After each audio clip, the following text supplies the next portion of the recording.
What's up, everybody? Tom Pelissero here at Target Field with Phil Mackey and the newest addition to the Twins coverage team, Brandon Warne. Welcome, Brandon. Hey, thanks. Opening day, this isn't that bad. Well, we can see our breath. There was something resembling snowing snow, right now, but beyond that, it should be great to play baseball. So the Twins opening up a season coming off of 195 losses over the past few years. Phil, I'll start with you.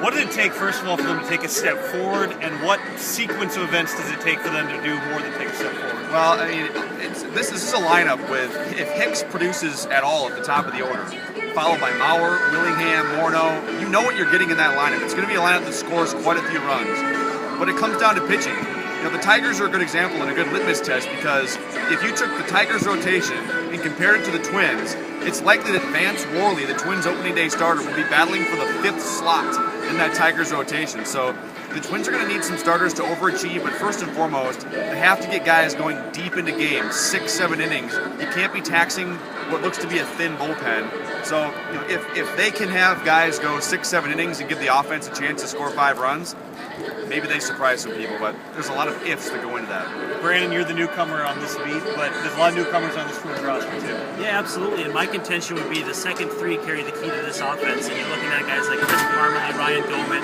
and Trevor Plouffe kind of being the 3 guys after your first big three in Joe Mauer, Justin Morneau, and Josh Willingham. If those 3 guys pick to click there, you're going to have guys that really drive the offense. And then when it comes to pitching, you just got to get in deep into games, get those ground balls. You're going to have 2 guys up the middle, and Pedro Flormore and Brian Dozier that are going to go get it.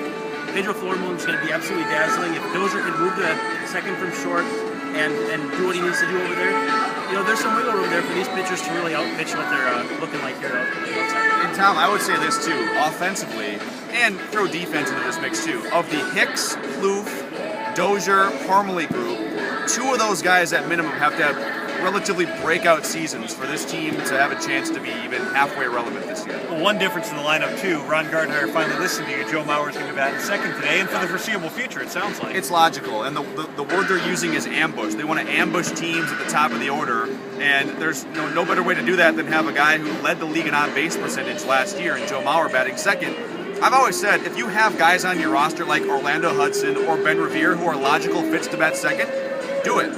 But if you don't, and the Twins don't right now, move everybody up. Mauer is the prototypical number 2 hitter, high on base, can pull a ball in the gap when the first baseman's playing close to the bag. It just makes sense. One other big question here, too, that we haven't gotten to is the bullpen. You have Glenn Perkins, Jared Burton on the back end of it, but other than that, there are some new faces in that group as well, and maybe some question marks right now. Yeah, you're going to need guys that throw strikes and ultimately get ground balls, get guys out, because you've got a bridge between the starting rotation and Glenn Perkins, Jared Burton, who can close down a game with the best of them. You need to have a bullpen that's really going to pick it up in the middle innings and take care of it. Phil, the pressure on Ron Gardenhire coming into the final season of his contract, I would still look at it this way, and I've been saying this for months, which is things like Joe Mauer batting second, there's a little George Costanza theory there. It's if every instinct I have is wrong, then the opposite must be correct.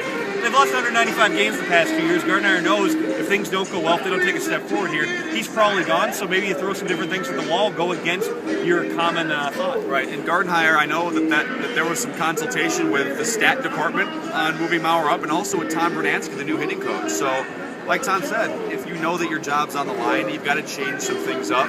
And I honestly think that there's a good chance Gardenhire winds up keeping his job beyond this year. It's not about wins and losses, it's about showing life and showing improvement. And the other big question here is what sort of crowds they're going to put in Target Field. There were a couple hundred tickets available as of yesterday for this opener here. You look at the rest of the week, there's tickets available basically in every single ticket group.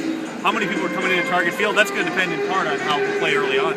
Yeah, show some growth, play good fundamental baseball, and the fans will come out and support you. You've seen that in Minneapolis ever since the Twins have been in town, and it's going to be no different this year. We're starting batting practice behind our cameraman Doogie here, so we better get the hell off the field. He's Phil, he's Brandon, I'm Tom. Full Twins coverage at 1500ESPN.com. We'll see you.